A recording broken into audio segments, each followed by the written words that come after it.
ପିଲାମାନେ ଜୟ ଜଗନ୍ନାଥ। ଆପଣମାନେ କେମିତି ଅଛନ୍ତି? ଆଶା କରୁଛି ଆପଣମାନେ ବହୁତ ଭଲରେ ଥିବେ। ତ ଆଜି ଆମେ ଦେଖିବା ଯେଉଁଟାକି ଆମର ଦଶମ ଶ୍ରେଣୀର କ'ଣ ରାଘବଙ୍କ ଲଙ୍କା ଯାତ୍ରାନୁକୂଳ ବିଷୟରେ ଦେଖିବା, ଯେଉଁଟାକି ଆମର ସୀତାକୁ ଯେତେବେଳେ ରାବଣ ଲଙ୍କାକୁ ନେଇଯାଇଛି, ତ ସେହି ସମୟରେ ଯେଉଁ ରାମଚନ୍ଦ୍ର ଏବଂ ଲକ୍ଷ୍ମଣ ଯେଉଁ ଲଙ୍କା ଯାତ୍ରା କରିଛନ୍ତି ସେହି ସମୟର କାହାଣୀ।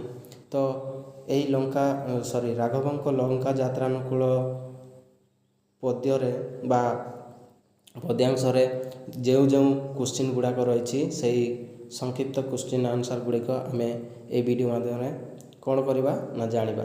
ତ ଚାଲନ୍ତୁ ଭିଡ଼ିଓଟି ଆରମ୍ଭ କରିବା।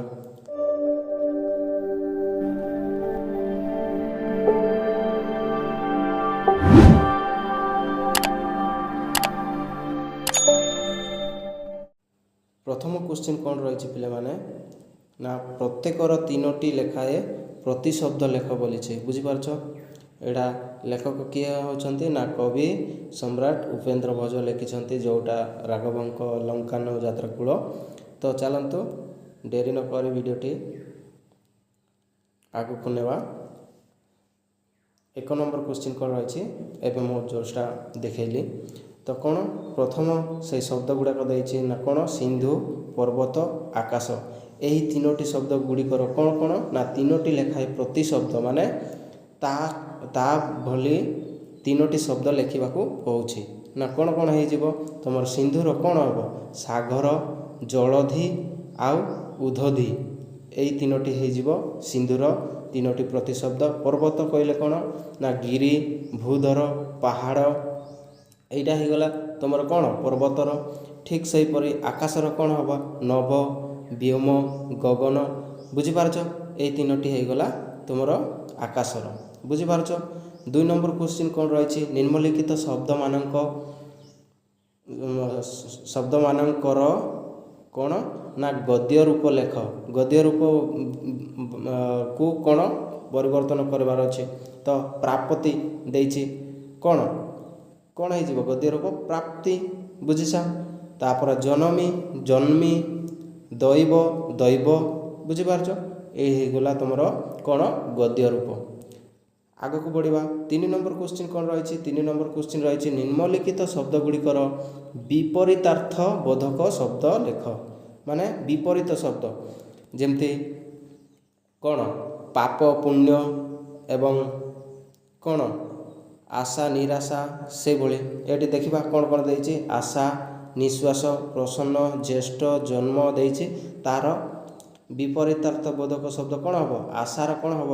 ନିରାଶା, ଏବଂ ନିଶ୍ୱାସର ପ୍ରଶ୍ୱାସ, ଏବଂ ପ୍ରସନ୍ନର ବିଷର୍ଣ୍ଣ, ଜ୍ୟେଷ୍ଠର କନିଷ୍ଠ, ଏବଂ ଜନ୍ମର କ'ଣ ହେବ? ମୃତ୍ୟୁ। ଏହି ହୋଇଗଲା କ'ଣ ବିପରୀତ ଶବ୍ଦ ଗୁଡ଼ାକ। ବୁଝିପାରୁଛ? ତାପରେ ଆଉ କେତେ ଗୁଡ଼ିକ ଅଛି।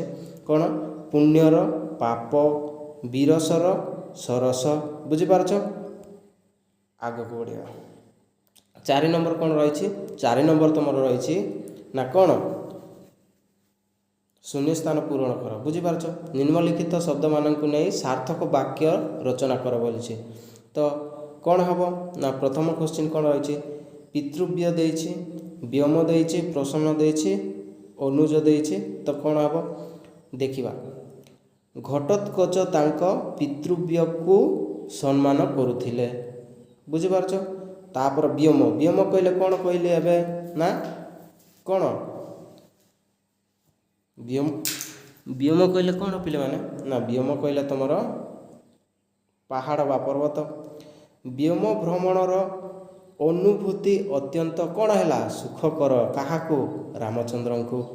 ତାପରେ ଆଗକୁ ଯିବା। ପ୍ରସନ୍ନ ଦେଇଛି, ପିତାଙ୍କର ପ୍ରସନ୍ନ ମୁଖମଣ୍ଡଳ ଦେଖି ପିଲାଟି ଆନନ୍ଦିତ ହେଲା। ହଁ କି ନାହିଁ? ତାପରେ ଦେଖିବା ଅନୁଜ। ଅନୁଜ କ'ଣ ନା ଅନୁଜ କହିଲେ ଛୋଟ, ଯେଉଁଟାକି ଲକ୍ଷ୍ମଣ। ଲକ୍ଷ୍ମଣ ପ୍ରଭୁ ରାମଚନ୍ଦ୍ରଙ୍କର ଅନୁଜ ଥିଲେ, ଅର୍ଥାତ୍ ସାନ ଥିଲେ। ସ୍ୱତର, ସ୍ୱତର କହିଲେ କ'ଣ ନା କ'ଣ ପାଳନ କରିବା। ବୁଝୁଛ? ଗୁରୁଙ୍କ କଥାଟି ଶିଷ୍ୟ ସତ୍ୟର ପାଳନ କଲା, ଅର୍ଥାତ୍ ସେଇ କଥାଟିକୁ ସେ କ'ଣ କଲା ନା ସୁଚାରୁ ରୂପେ ପାଳନ କଲା। ବୁଝିପାରୁଛ? ସନ୍ଧି ବିଚ୍ଛେଦ, ସନ୍ଧି ବିଚ୍ଛେଦ ଦେଖିବା କ'ଣ ରହିଛି ନା ବଜ୍ରାଘାତର କ'ଣ ହେବ ବଜ୍ର ଯୁକ୍ତ ଆଘାତ। ବୁଝିପାରୁଛ? ପ୍ରତ୍ୟୁତ୍ତର ପ୍ରତିଯୋଗ ଉତ୍ତର, ନିଶ୍ୱାସ ନିଯୁଗ ଶ୍ୱାସ ହେଇଯିବ ତୁମର ରାଇଟ୍ ଆନ୍ସର୍। ବୁଝିପାରୁଛ? ଆଗକୁ ବଢ଼ିବା। 6 ନମ୍ବର କ'ଣ ବ୍ୟାସ ବାକ୍ୟ ସହ ସମାସର ନାମ ଲେଖ ବୋଲିଛି। ଯେଉଁ କେତେ ଗୁଡ଼ିକ ଶବ୍ଦ ରହୁଛି ସେଇ ବ୍ୟାସ ବାକ୍ୟ କ'ଣ ବିଭୂତି ଭୂଷଣ। ବିଭୂତି ଯାହାର ଭୂଷଣ ତାକୁ କୁହାଯାଏ ବିଭୂତି ଭୂଷଣ। ବୁଝିପାରୁଛ? ତ ଏଇଟା କେଉଁଟା ହେଇଯିବ ନା ଏଇଟା ତୁମର ସମାସରେ ବହୁବ୍ରୀହି ସମାସ ହେଇଯିବ। ବୁଝିପାରୁଛ? ବିଂଶତି କର, ବିଂଶ ଅଟେ ଯାହାର କର, କର କହିଲେ କ'ଣ ହାତ। ଏଇଟା ବି ମଧ୍ୟ କାହାକୁ ଏଇଟା କହୁଛି ନା ରାବଣକୁ କୁହାଯାଇଛି। ବୁଝିପାରୁଛ? ତ ଏଇଟା ମଧ୍ୟ ହେଇଗଲା ବହୁବ୍ରୀହି। ବୁଝିପାରୁଛ? ତାପରେ ଦେଖିବା ଦେବ ରିପୁ, ଦେବ ଦେବଙ୍କର ରିପୁ, ଅର୍ଥାତ୍ ରିପୁ କହିଲେ କ'ଣ ଶତ୍ରୁ ହେଲା। ଦେବଙ୍କର ରିପୁ କହିଲେ ଦେବତାଙ୍କର ଶତ୍ରୁ। ଏଇଟା ଷଷ୍ଠୀ ତତ୍ପୁରୁଷ ସମାସ ହେଇଯିବ। ହୀନ ପରାକ୍ରମ, ହୀନ ଅଟେ ପରାକ୍ରମ ଯାହାର ସେ ହେଉଛନ୍ତି ହୀନ ପରାକ୍ରମ, ଅର୍ଥାତ୍ କର୍ମଧାରୟ। ଏଇଟା ସମାସରେ କର୍ମଧାରୟ ହେଇଯିବ। ବୁଝିପାରୁଛ? ଆଗକୁ ବଢ଼ିବା। 7 ନମ୍ବର କ'ଣ ଦେଇଛି କେଁ ଭଳି ଆଉ 5ଟି ଧ୍ୱନ୍ୟାତ୍ମକ ଯୁଗ୍ମ ଶବ୍ଦ ଲେଖ କହିଛି। ତ ଆମେ ସେଇ କେଁ ଭଳିଆ ଲେଖିଲେ କ'ଣ କ'ଣ ହେବ ନା ଫେଁ ଫେଁ ହେବ, ମେ ହେବ, ଭେଁ ହେବ, ସେ ହେବ, ହେ ହେବ। ବୁଝିପାରୁଛ? ଏହା ତୁମେ ଆହୁରି ମଧ୍ୟ ଲେଖିପାରିବ। ଯେମିତି ଏଠି କେଁ ମଧ୍ୟ ଲେଖିପାରିବ। ସରି କେଁ ତ ଦେଇଛି। ତାପରେ ତୁମର ଝେଁ ଲେଖିପାରିବ। ବୁଝିପାରୁଛ? ଝେଁ ଏଇଭଳି କେତେ ଗୁଡ଼ିକ ଶବ୍ଦ ଲେଖିବାକୁ କହିଛି। ତୁମେ ଯେଉଁ ଶବ୍ଦ ଗୁଡ଼ିକ ସେଇ ଶବ୍ଦକୁ ସୂଚାଉଥିବ ସେଭଳି ଶବ୍ଦ ଲେଖିବ।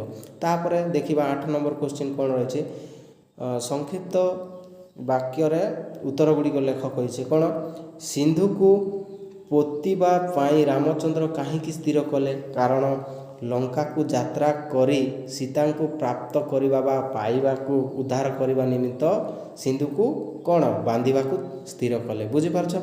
ତାପରେ ଦେଖିବା 9 ନମ୍ବର କ୍ୱେଶ୍ଚିନ୍ କବିତାରେ ରାଘବଙ୍କ ଶବ୍ଦଟି କାହା ଉଦ୍ଦେଶ୍ୟରେ କୁହାଯାଇଛି? କାହା ଉଦ୍ଦେଶ୍ୟରେ ପିଲାମାନେ ନା ଶ୍ରୀରାମଚନ୍ଦ୍ରଙ୍କ ଉଦ୍ଦେଶ୍ୟରେ କୁହାଯାଇଛି। ଇଜି କ୍ୱେଶ୍ଚିନ୍ ଗୁଡ଼ାକ ଅଛି। ତାପରେ 10 ନମ୍ବର ଦେଖ ବରୁଣଙ୍କୁ ପ୍ରସନ୍ନ କରିବା ପାଇଁ ରାମଚନ୍ଦ୍ର କ'ଣ କଲେ ନା କ'ଣ କଲେ ବରୁଣଙ୍କୁ ପ୍ରସନ୍ନ କରିବା ପାଇଁ ରାମଚନ୍ଦ୍ର କୁଶାସନରେ ଅନଶନ ବ୍ରତ ଆରମ୍ଭ କଲେ। ବୁଝିପାରୁଛ? ନା ତାକୁ ସାନ୍ତ୍ୱନା କରିବା ପାଇଁ ସେ କ'ଣ କଲେ ପୂଜା ବ୍ରତ ଆରମ୍ଭ କଲେ। ରାବଣ ଶୁକ ସାରଣ ମାଧ୍ୟମରେ ବିଭୀଷଣଙ୍କ ପାଖକୁ କି ବାର୍ତ୍ତା ପଠାଇଲେ ଯେ ବିଭୀଷଣ ପିତୃତୁଲ୍ୟ ବଡ଼ ଭାଇଙ୍କ କଥାକୁ ମନ୍ଦ ନ ଭାବି ରାଜବିଭୂତି ତ୍ୟାଗ କରି ସନ୍ନ୍ୟାସୀର ଶରଣ ନେବା ଉଚିତ ନୁହେଁ ବୋଲିକି କ'ଣ କହିଲେ ବାର୍ତ୍ତା ପଠାଇଲେ। ବୁଝିଛ? 12 ନମ୍ବର କ୍ୱେଶ୍ଚିନ୍ ଦେଖିବା।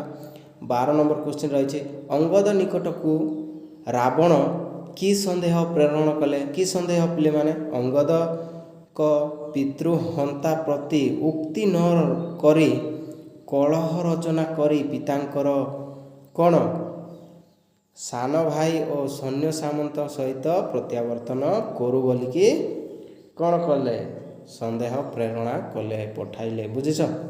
ତାପରେ 13 ନମ୍ବର କ୍ୱେଶ୍ଚିନ୍ ଦେଖିବା ରାବଣର ବାର୍ତ୍ତା ନେଇ ଅଙ୍ଗଦ ନିକଟକୁ କିଏ ଆସିଥିଲେ?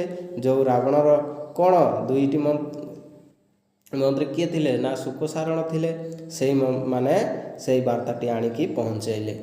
ତାପରେ 14 ନମ୍ବର କ୍ୱେଶ୍ଚିନ୍ ଦେଖିବା। 14 ନମ୍ବର କ୍ୱେଶ୍ଚିନ୍ କ'ଣ ରହିଛି ରାବଣର ବାର୍ତ୍ତା ଶୁଣି ଅଙ୍ଗଦ କି ପ୍ରତିକ୍ରିୟା କଲେ? ରାବଣର ବାର୍ତ୍ତା ଶୁଣି ଅଙ୍ଗଦ ବଜ୍ରାଘାତ ସମ ଚାପୁଡ଼ା ପ୍ରହାର କଲେ। ଯାହାଫଳରେ ସେହି ପ୍ରହାର ଯଦି ବାଜିଥାନ୍ତା ତାହେଲେ ପାତାଳ କ'ଣ ଫାଟିକି ଭିତରେ ବୁଡ଼ି ଯାଇଥାନ୍ତେ ବୋଲିକି କହିଲେ। ବୁଝିଛ? ତାପରେ ଆଗକୁ ବଢ଼ିବା ନା କ'ଣ 15 ନମ୍ବର କ୍ୱେଶ୍ଚିନ୍ ଦେଖ। ମନ୍ତ୍ରୀ ଦ୍ୱୟ ରାବଣ ନିକଟରେ କି ଉକ୍ତି ପ୍ରକାଶ କଲେ? ମନ୍ତ୍ରୀ ଦ୍ୱୟ କ'ଣ ବୋଲି କହିଲେ? ସୀତାଙ୍କୁ ସମର୍ପଣ କଲେ ବିଭୀଷଣ ପ୍ରତ୍ୟାବର୍ତ୍ତନ କରିବେ, ଅଙ୍ଗଦ ବଜ୍ର ଭଳି ସମଚାପୁଡ଼ା ପ୍ରହାର କଲେ ଏବଂ ରାମଙ୍କର ସୈନ୍ୟବଳ ଶଙ୍ଖ ପ୍ରମାଣର ଅଟେ ବୋଲିକି କହିଛନ୍ତି। ବୁଝିପାରୁଛ? ତାପରେ 16 ନମ୍ବର କ୍ୱେଶ୍ଚିନ୍ ଦେଖିବା। ଅଙ୍ଗଦଙ୍କ ଶକ୍ତ ଚାପୁଡ଼ା ପ୍ରହାରରେ ମନ୍ତ୍ରୀ ଦ୍ୱୟର କି ଅବସ୍ଥା ହୋଇଥାନ୍ତା? ଏବେ ଜଷ୍ଟ ମୁଁ ତୁମମାନଙ୍କୁ କହିଲି ପିଲାମାନେ ନା କ'ଣ ସେଇ ଚାପୁଡ଼ା ବାଜିଥିଲେ କ'ଣ ଚୂର୍ଣ୍ଣ ହୋଇଯାଇଥାନ୍ତେ ଏବଂ ପାତାଳରେ ବୁଡ଼ି ଯାଇଥାନ୍ତେ ବୋଲିକି। କ'ଣ ଅଙ୍ଗଦଙ୍କ ଶକ୍ତ ଚାପୁଡ଼ା ପ୍ରହାରରେ ମନ୍ତ୍ରୀ ଦ୍ୱୟଙ୍କର ଦେହରେ କ'ଣ ବାଜିଥିଲେ ଚୂର୍ଣ୍ଣ ହୋଇଥାନ୍ତା କିମ୍ବା ପାତାଳରେ ବୁଡ଼ି ଯାଇଥାନ୍ତେ। ବୁଝିପାରୁଛ? ତାପରେ 17 ନମ୍ବର କ୍ୱେଶ୍ଚିନ୍ ଦେଖିବା। 17 ନମ୍ବର କ୍ୱେଶ୍ଚିନ୍ କ'ଣ? ଶ୍ରୀରାମଚନ୍ଦ୍ରଙ୍କ ସୈନ୍ୟ ସଂଖ୍ୟା କେତେ ବୋଲି ମନ୍ତ୍ରୀ ଦ୍ୱୟ କଳନା କଲେ? କେତେ କହିଥିଲେ ନା ତାଙ୍କର ସୈନ୍ୟ ସଂଖ୍ୟା ଲକ୍ଷ କୋଟି ବୋଲି କହିଥିଲେ। କ'ଣ ଶ୍ରୀରାମଚନ୍ଦ୍ରଙ୍କର ସୈନ୍ୟ ଶଙ୍ଖ ପ୍ରମାଣ କେତେ? ଲକ୍ଷ କୋଟି ସଂଖ୍ୟା ବୋଲି ମନ୍ତ୍ରୀ ଦ୍ୱୟ କଳନା କରିଥିଲେ। ବୁଝିପାରୁଛ? 18 ନମ୍ବର କ୍ୱେଶ୍ଚିନ୍ ଦେଖିବା, ଅନ୍ତିମ କ୍ୱେଶ୍ଚିନ୍ ଯେଉଁଟା। ସମୁଦ୍ର ତରିବା ନିମନ୍ତେ ରାଘବ କ'ଣ ପାଞ୍ଚିଲେ? କ'ଣ ପାଞ୍ଚିଲେ ବୋଲେ କ'ଣ ଭାବିଲେ? ବୁଝିପାରୁଛ?